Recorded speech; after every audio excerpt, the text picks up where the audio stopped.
Pedimos por el fruto de este ciclo de charlas que vamos a ir teniendo aquí en la parroquia, que se ofrece en realidad para toda la diócesis, no solamente para nuestra parroquia. Y le pedimos que fructifique mucho el centenario en la diócesis, en España también. Rezamos juntos. Padre nuestro que estás en el cielo, santificado sea tu nombre. Venga a nosotros tu reino. Hágase tu voluntad en la tierra como en el cielo. Danos hoy nuestro pan de cada día. Perdona nuestras ofensas, como también nosotros perdonamos a los que nos ofenden. No nos dejes caer en la tentación y líbranos del mal. Amén. Sagrado Corazón de Jesús, Inmaculado Corazón de María. Nos podemos sentar. Bueno, aunque estamos aquí en el templo y en presencia de la Eucaristía en el Sagrario, pero el contenido es casi una meditación, lo que pretendemos hacer en estas charlas, como el otro día con don José, que prácticamente era, además de algo muy instruido y muy profundo, pero era también materia de oración, realmente todo lo que nos comentaba. Así que en este clima de oración vamos a introducirnos en este tema de la espiritualidad del corazón de Cristo, que cada semana la vamos a ir desarrollando según distintas áreas del conocimiento teológico. Es decir, que el conocimiento teológico es un conocimiento que une la experiencia de la fe con el ejercicio de la propia inteligencia, de tal manera que todos podemos indagar teológicamente con ayuda los distintos temas que tienen que ver con la doctrina cristiana, y más específicamente este tema del corazón de Jesús, el corazón de Cristo, que contrariamente a lo que se piensa no es una devoción particular, sino que en realidad alude al centro de nuestra fe, a la esencia del cristianismo.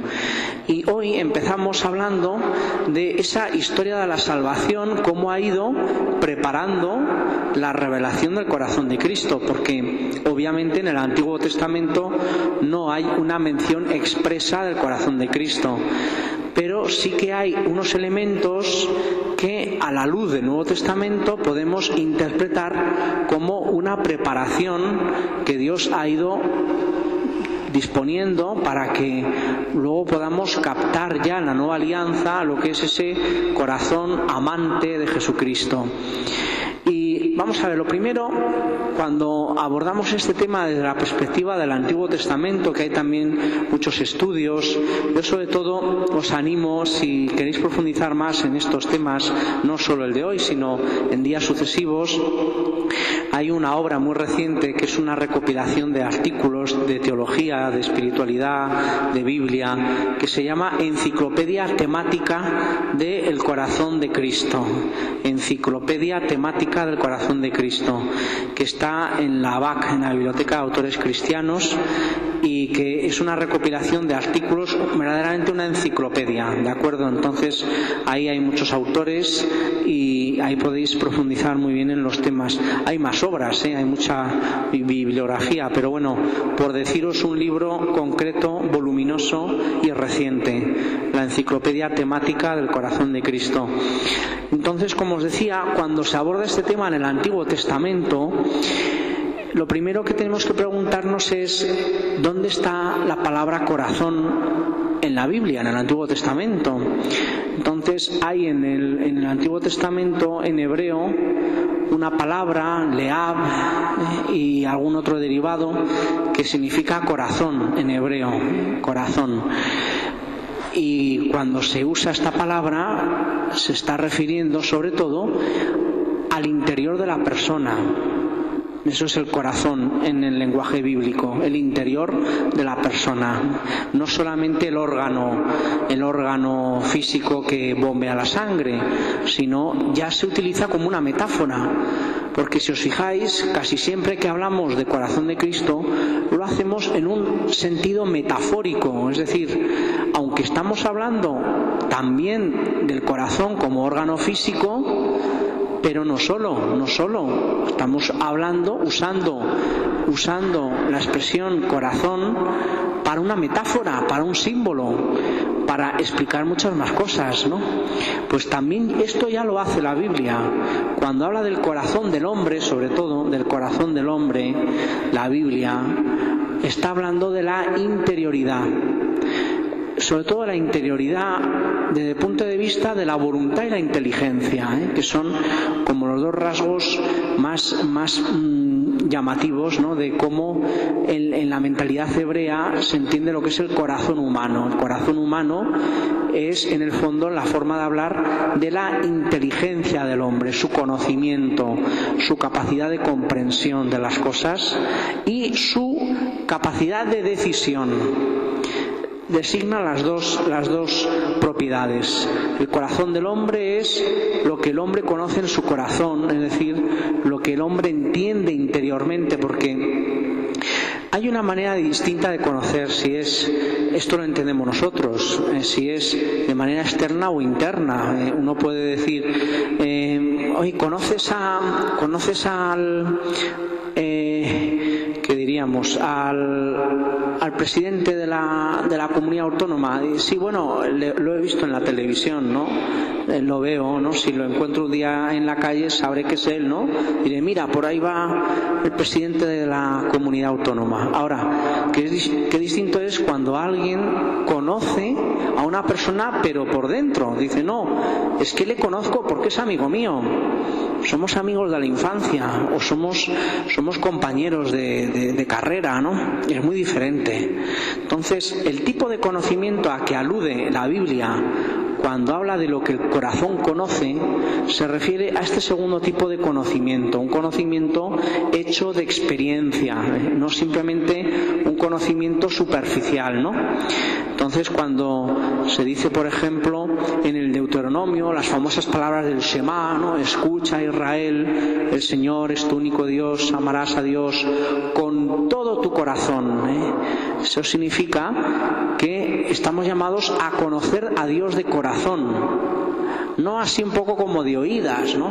El pueblo de Israel había sido llamado a conocer de verdad a Dios, no de oídas, como dice Moisés, ¿no?, en el Sinaí al Señor, que no digan los egipcios, ese Dios de los hebreos, el faraón no conoce a Dios y le sufre porque Dios manda las plagas, pero el faraón no conoce a Dios, no le conoce de corazón, no le conoce como le conoce Moisés, que es amigo de Dios, como dice también la Escritura, que Moisés era amigo de Dios, le trataba a Dios como un amigo.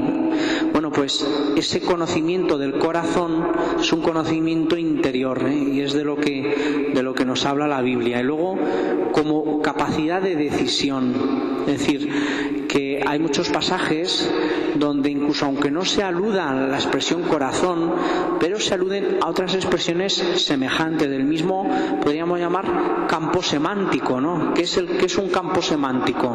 Pues un campo semántico es un conjunto de palabras que pertenecen a la misma familia. Por ejemplo, del mismo campo semántico es silla y mesa, ¿no? Son dos palabras que van relacionadas, ¿no? Normalmente donde hay una mesa y una silla al lado, ¿no? Por ejemplo, ¿no? O del mismo campo semántico son las palabras del culto cristiano: altar, incensario, casulla, ¿no? O en el campo semántico de la música, pues órgano, partitura, flauta, ¿no? Son palabras que están como interrelacionadas entre ellas, ¿no? Bueno, pues hay un campo semántico del corazón en la Biblia que no solo es la palabra corazón, es también las entrañas, por ejemplo, ¿no? Las entrañas, ¿qué quiere decir? Pues como la pasión interior del hombre, o la misericordia también, que esta es más espiritual, ¿no? Esta alude más a un atributo espiritual, pero también se emplea mucho en un ámbito parecido al de la palabra corazón, al de esas entrañas del hombre, que también todo esto luego se aplica a Dios. Esto es lo curioso, que en la Sagrada Escritura va poco a poco abriéndose camino toda esta terminología aplicada a Dios. Dios en el Antiguo Testamento todavía no se ha encarnado, es decir, que todavía no tiene un corazón humano, todavía no tiene unas, por así decir, entrañas humanas, ¿no? Eso vendrá con Jesucristo. Pero ya en el Dios del Antiguo Testamento encontramos unos rasgos crecientemente humanos, podríamos decir, que no es que sean humanos, son de Dios, porque es que es más bien al revés, lo humano es lo que es de Dios, es decir, que el hombre tiene capacidad de amar, capacidad de sentir, capacidad de apasionarse, porque Dios lo tiene. Porque Dios lo tiene. Muchas veces hay personas que dicen que el Antiguo Testamento no les gusta porque ven que es un Dios a veces muy airado, por ejemplo. Y yo siempre digo que en realidad es un Dios apasionado, el del Antiguo Testamento. O sea, es un Dios al que le importan de veras nuestras cosas. Es un Dios apasionado, un Dios entrañable, un Dios, por tanto, pues muy de corazón. O sea, no es un Dios frío, distante. Os pongo varios ejemplos de esto. Por ejemplo, nada más empezar la historia de la salvación, en el Génesis se nos cuenta que Dios tenía la costumbre en el jardín del Edén, a ver si encuentro el versículo exacto aquí, en el capítulo 3, versículo 8, dice: el Señor Dios se solía pasear por el jardín del paraíso a la hora de la brisa, dice, ¿no? Pues fijaos qué detalle tan bonito. Es una metáfora, porque Dios, como todavía no se ha encarnado, Dios no tiene piernas para pasearse por ningún lado, ¿no? Pero es una forma de hablar, es decir, al atardecer, en el momento del descanso del hombre antes del pecado, es el momento de la contemplación también, ¿no? El atardecer junto con el amanecer, ¿no? La tradición espiritual, ¿no? Por eso son las horas mayores de la liturgia de las horas, laudes por la mañana, vísperas por la tarde.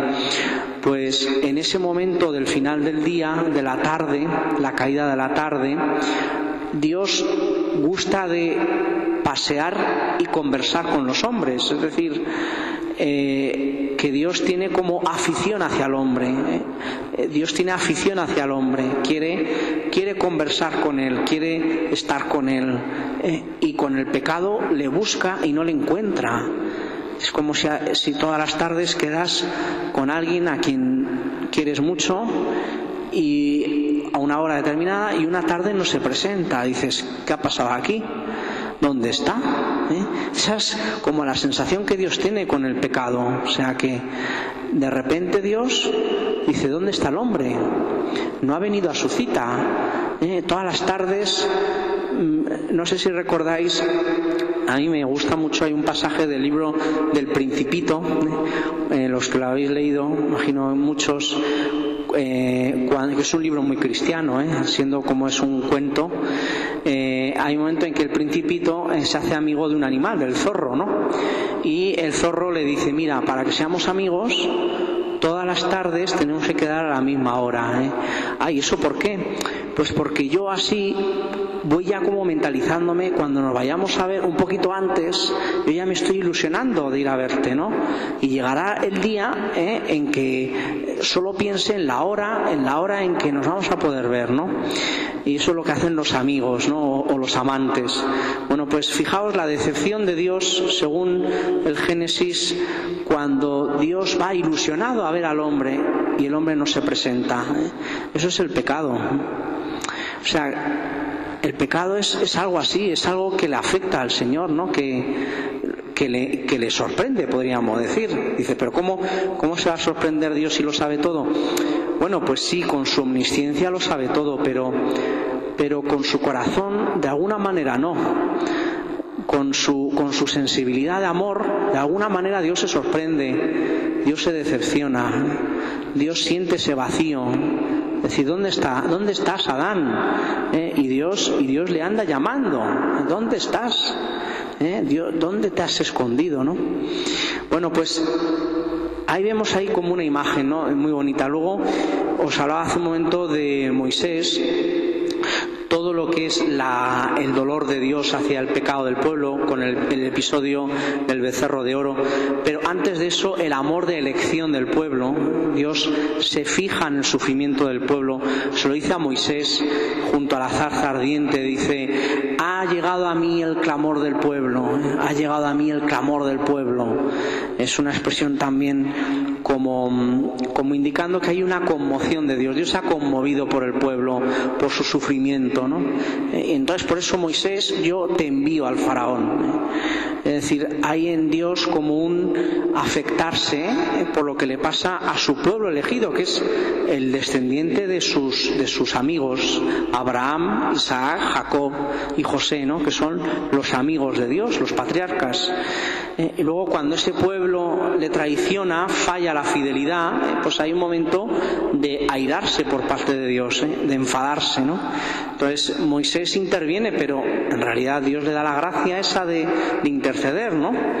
No hay que creer como que Moisés es mejor que Dios, sino que de alguna manera Dios le está al mismo tiempo suscitando esa capacidad de interceder. Luego vemos, por ejemplo, en la vida del rey David también una serie de pasajes preciosos. Claro, os estoy resumiendo 46 libros de la Biblia, ¿no? En media hora, ¿no? Y 2000 años de historia de la salvación.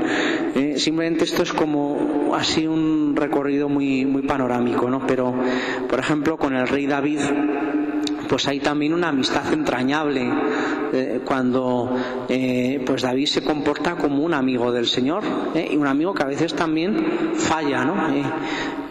Pero Dios es fiel. Sobre todo, lo que si aparece en Moisés un rasgo es la misericordia. Dios clemente y misericordioso le llama a Moisés cuando pasa delante de él, cuando Moisés le dice: quiero ver tu rostro. Dice: mi rostro no lo verás, pero me verás de espaldas. Y pasa y se oye como ese himno a Dios. Dios clemente y misericordioso, la misericordia de Dios con el pueblo elegido, en la misericordia que perdona. En cambio, en David lo que más destaca, a lo mejor más, no solo la misericordia, que también es la fidelidad de Dios. La fidelidad, que es también otra palabra. La misericordia y la fidelidad son palabras técnicas de la Biblia. La misericordia es eshet, que quiere decir eso, ¿no? Ese conmoverse ante el que necesita de ti, eshet, ¿no? Y en cambio la fidelidad es emunaj, que quiere decir verdad también, ¿no? O sea, ser fiel es ser verdadero en la mentalidad bíblica.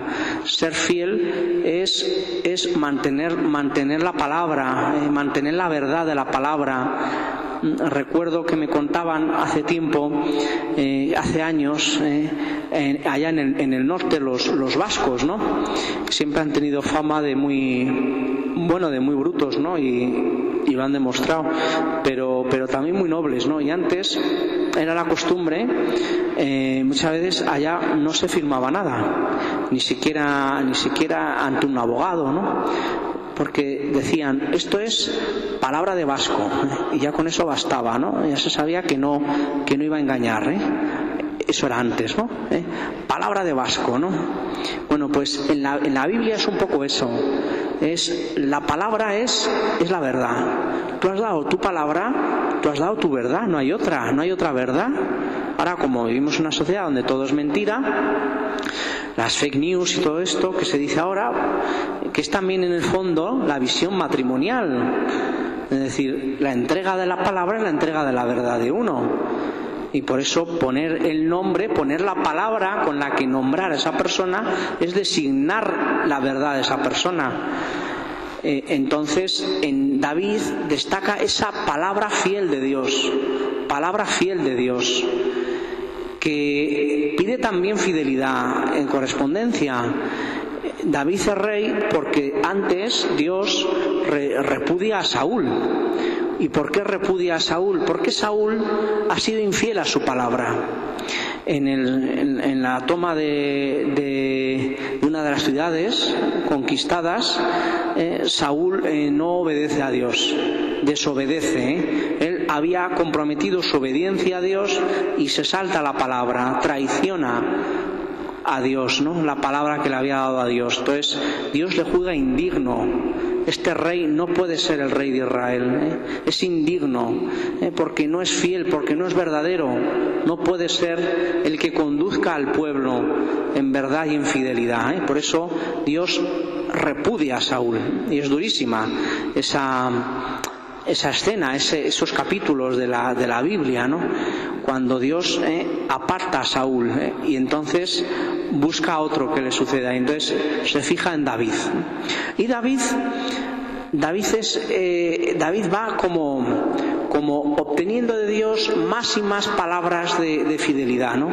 Hasta que llega a lo que se llama la alianza con David, ¿no? La alianza davídica, ¿no? Donde Dios compromete su palabra de generación en generación, de tal manera que un descendiente de la casa de David será el Mesías y el Señor. Y eso será así para siempre, ¿no? Es lo que le dice el Señor a David. Luego David, sabéis, ofende a Dios, pero luego se retracta y le pide perdón, cosa que Saúl no había hecho. Entonces David enmienda con su palabra la palabra contravenida anteriormente. David es el gran salmista. Tiene fama de haber sido pues un gran cantor y salmista y compositor de oraciones. Entonces está como enmendando su conducta pasada mediante una nueva palabra de fidelidad y respuesta a la fidelidad de Dios. Pero entonces vamos a esto, ¿no? Que la fidelidad de Dios supone algo que afecta a Dios y afecta al otro, en este caso al rey David, con el que Dios ha comprometido. Y hay ahí como una dinámica que en el fondo es casi matrimonial, ¿no? Entre Dios y el pueblo, a través del rey David.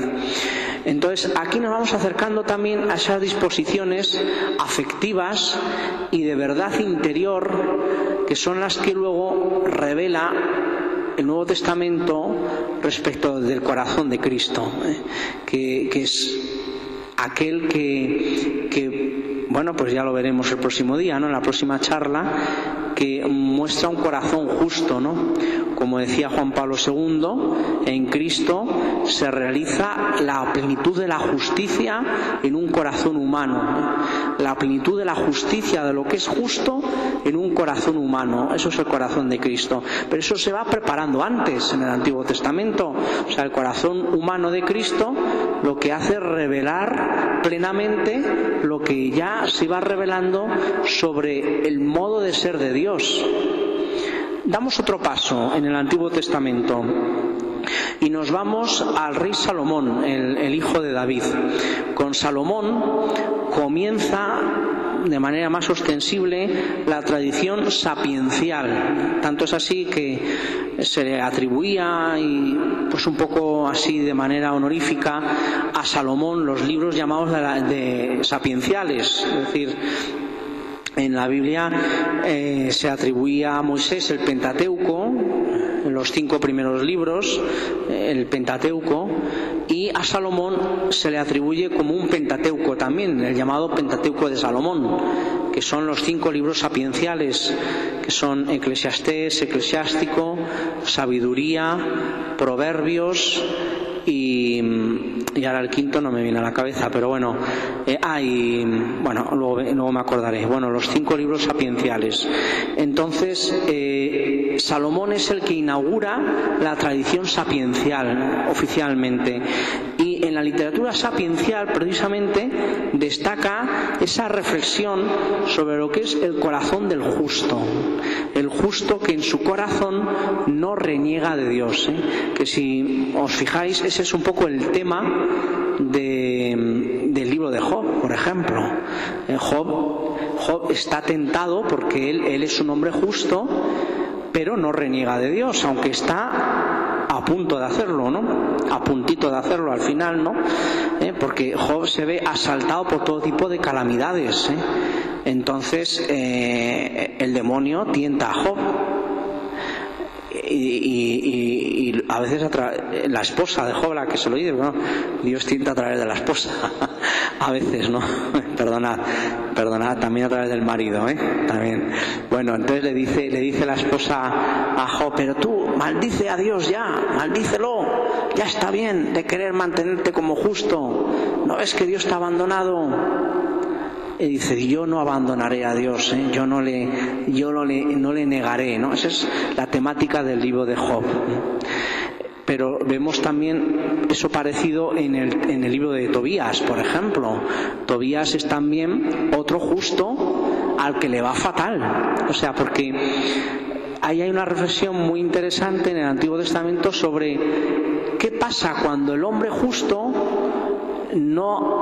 aparentemente no recibe tantas bendiciones como bueno, tenían un poco los israelitas en mente que debía ser el hombre justo, ¿no? El hombre justo, bendecido por Dios, amado por Dios, pues Dios le bendecía, como Abraham en el Antiguo Testamento, pues con varias esposas, con muchos hijos, con muchas riquezas, con muchos siervos, pues todo, ¿no? La bendición de Dios.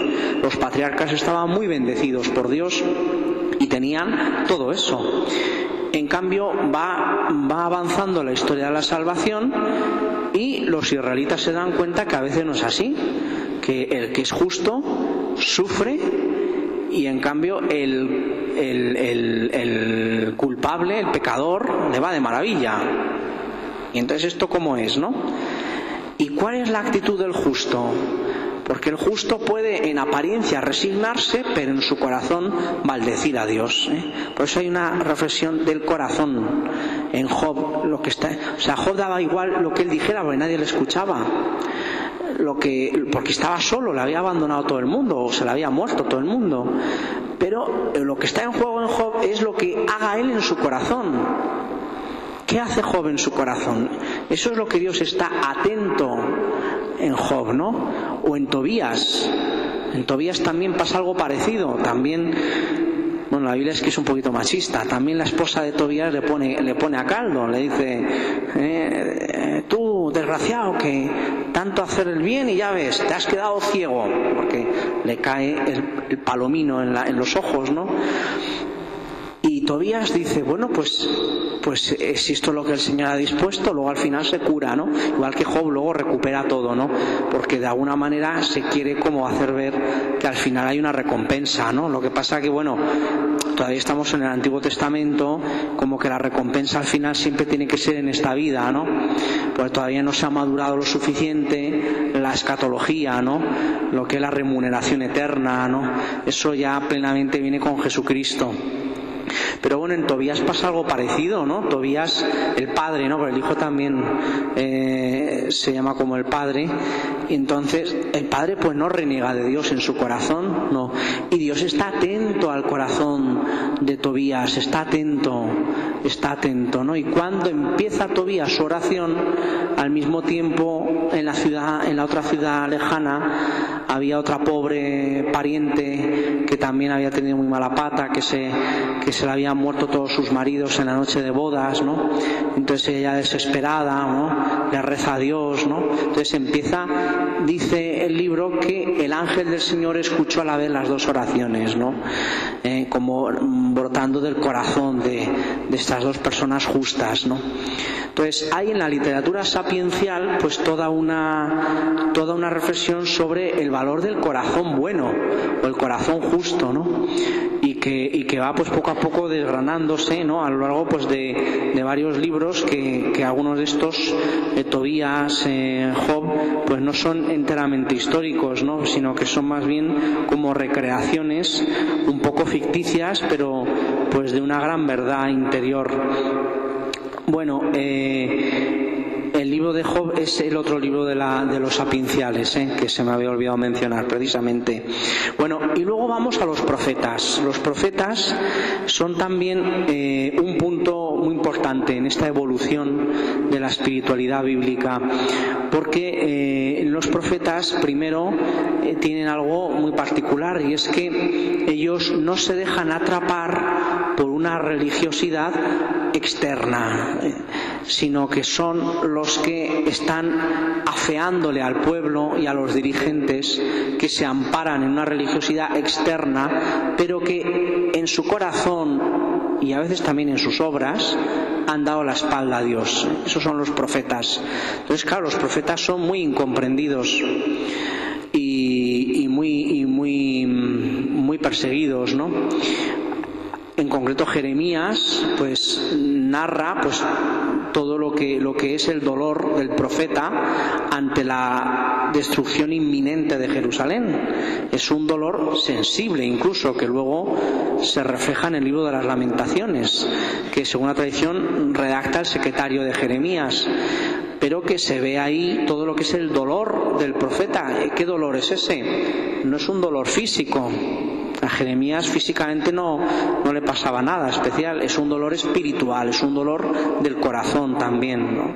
Entonces hay ahí también pues una serie de expresiones que tenemos también en el libro de Isaías, sobre todo en la segunda parte del libro de Isaías, el llamado segundo Isaías, con los cantos del siervo, ¿no? Donde aparece esa figura doliente que va a salvar al pueblo, que va ahí como cargando culpas que no son de él, que es una imagen anticipadora de Jesucristo, clarísima, ¿no? Pero que sobre todo en ese siervo del Señor de Isaías está la imagen de alguien que sobre todo lleva consigo un sufrimiento interior, un sufrimiento del corazón, no un sufrimiento físico, que también, pero no solo.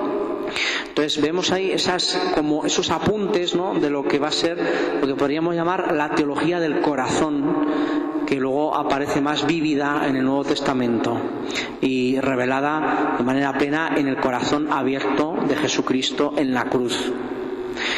Y luego tenemos otros profetas, sobre todo dos, que en orden debería haberlos mencionado antes, pero bueno, los menciono ahora, que son Amós y Oseas.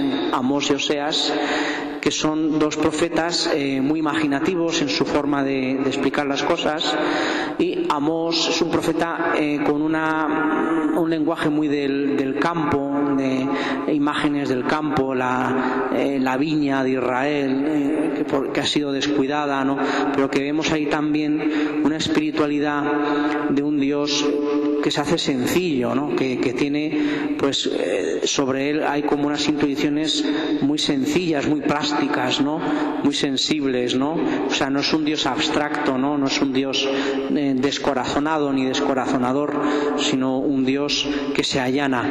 Y luego, sobre todo, Oseas, con todo el lenguaje suyo del amor, el amor esponsal, que es muy novedoso en Oseas, no exclusivo de él, pero que aparece pues esa característica, ¿no?, que él pinta el amor de Dios hacia Israel como un matrimonio fallido, como un matrimonio donde ella se ha ido por ahí con otros. Y claro, si esto es Dios como un esposo traicionado, pues es muy fuerte. O sea que esto es que a Dios le duele mucho. Es que no puede haber casi otra imagen mayor, casi, ¿no? Bueno, sí, hay una que es más, todavía de más dolor, que es cuando a un padre se le muere un hijo. Pues, pero eso lo tenemos en Cristo. Cristo es el Hijo del Padre, ¿no?, que muere, el Padre lo entrega a la muerte, ¿no? Pero bueno, sin llegar allí, todavía el Nuevo Testamento, casi la expresión más fuerte que se puede ocurrir a alguien para expresar el dolor de Dios del pecado del pueblo es la traición matrimonial, el adulterio, y cómo Dios, en lugar de vengarse de su esposa, que era lo normal, si esto pasaba, la mujer era apedreada. El hombre se libraba más porque eran muy machistas, pero la mujer apedreada seguro. Y en cambio tenemos ahí que Dios en Oseas va en busca de la esposa infiel. O sea, como que Dios se traga su dolor, su humillación, y va en busca del pueblo amado.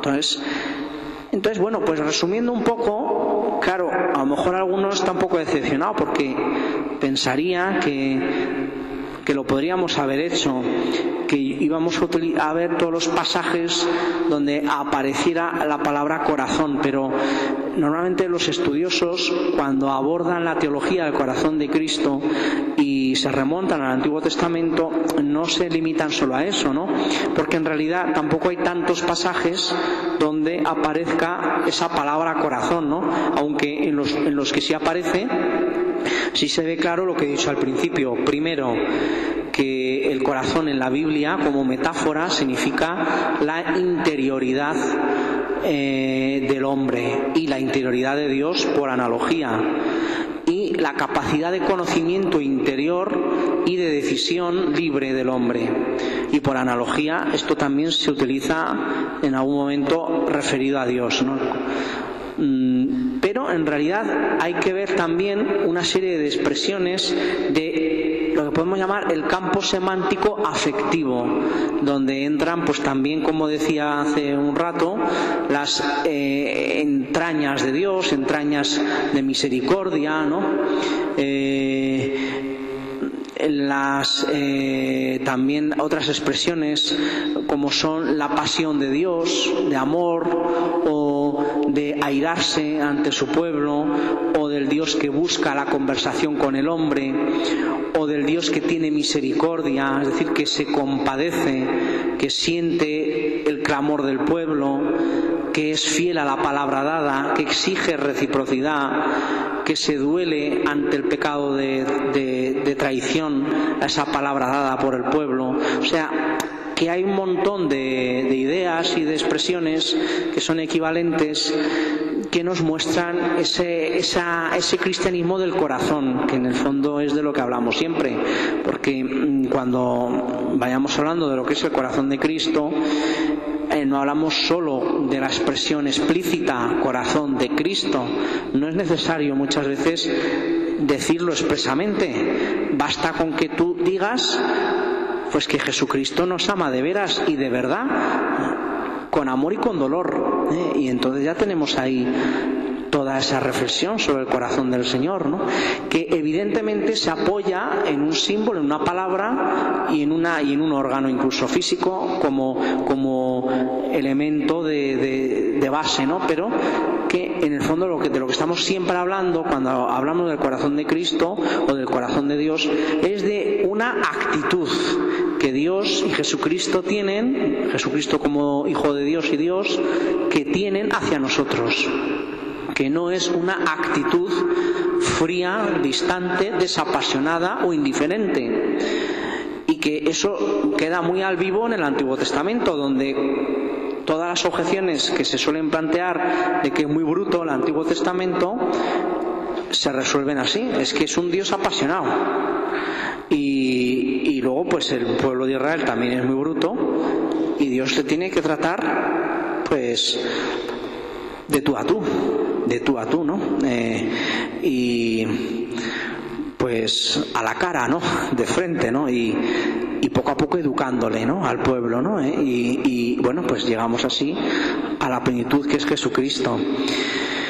Bueno, pues como veis es un tema apasionante, ¿no? Yo creo que nos abre perspectivas, que yo pues apenas he enunciado así un poco en general, pero que nos sitúa, ¿no? En este camino formativo donde vamos a ir repasando no solo en la Biblia, también en padres de la Iglesia, en teólogos, en místicos, ¿no? que han sentido, que han dicho sobre el corazón de Jesús.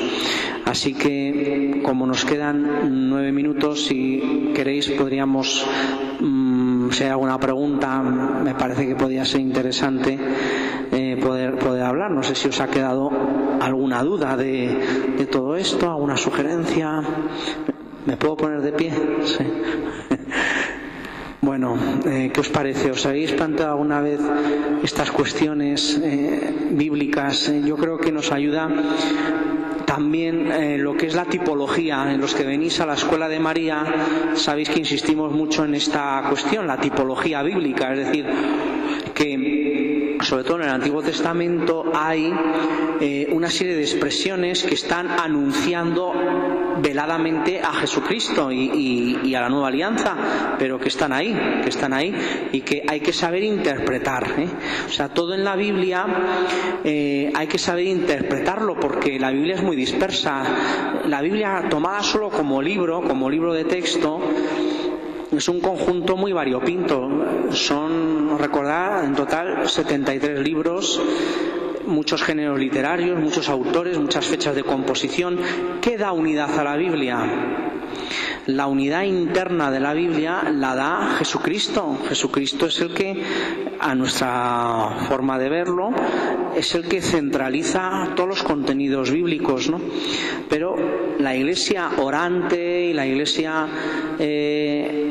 discípula del Señor va a lo largo de los siglos, y con la guía del magisterio va desentrañando esos códigos que podríamos llamar ocultos a veces en el texto bíblico, que nos permiten ir intuyendo lo que es la revelación que en Cristo se da plenamente, pero que en el Antiguo Testamento se va acercando progresivamente al Señor. Entonces, pues toda esa teología del corazón de Cristo está como tipológicamente anunciada de muchas maneras en los libros bíblicos, ¿no? Con muchas fórmulas, expresiones, con muchas dimensiones, pues de lo que es, como os decía, el misterio de Dios en su relación con el pueblo, con el hombre, con sus elegidos, donde, bueno, podríamos hablar muchísimo, ¿no? Pero tampoco nos da más tiempo.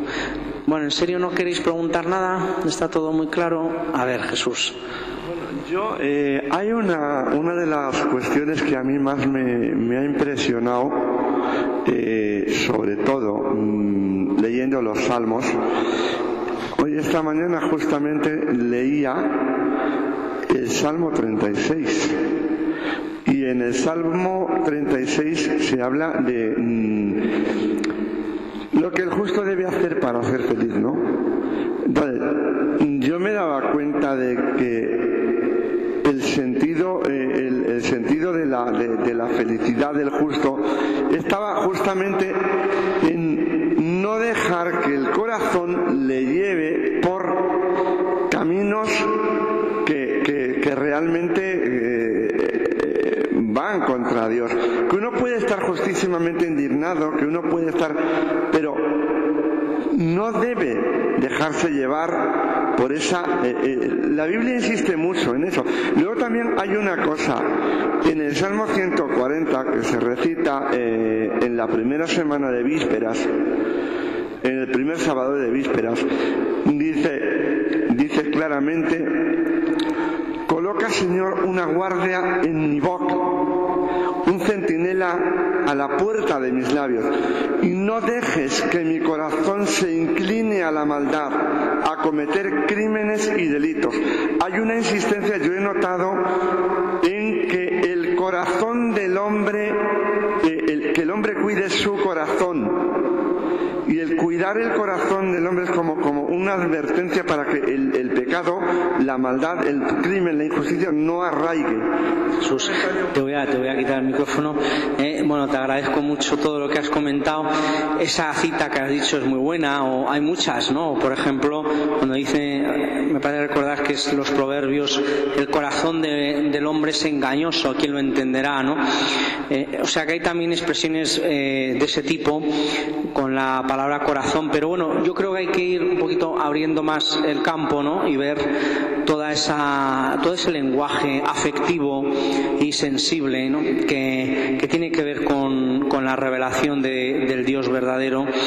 Y me venía a la mente, según te escuchaba, de Moisés, hablando de la amargura, ¿no? Fijaos que ¿por qué Dios es tan duro con Moisés, que no le deja entrar en la tierra prometida?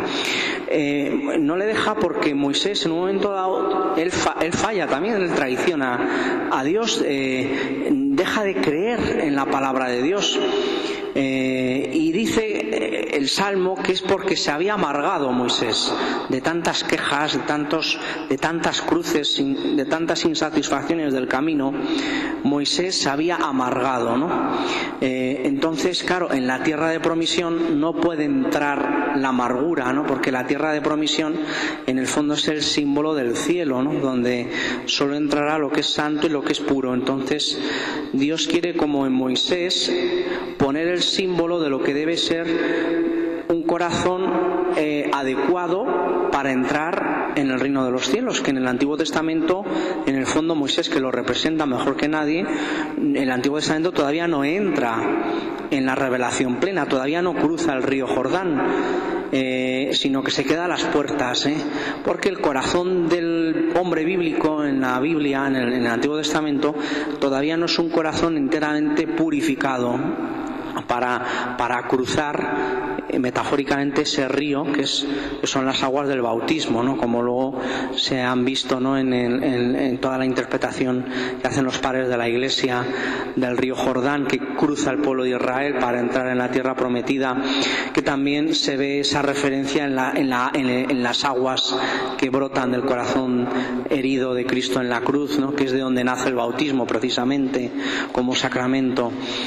Bueno, el tema es inagotable, así que, como decía San Agustín, no te quedes triste de no haber agotado la fuente, sino que da gracias que la fuente sigue y se puede volver otra vez a beber de ella, ¿no? Y así nuestra vida entera. Así que, pues vamos a terminar ya, si os parece, nos ponemos de pie y a la Virgen María, nuestra Madre, pues a ella, al corazón de María, le pedimos que haga también ella, con su intercesión, muy fecundo este centenario en nosotros y en nuestras familias. Pues nos encomendamos a la Virgen. Dios te salve María, llena eres de gracia, el Señor es contigo, bendita tú eres entre todas las mujeres y bendito es el fruto de tu vientre Jesús. Santa María, Madre de Dios, ruega por nosotros pecadores, ahora y en la hora de nuestra muerte. Amén.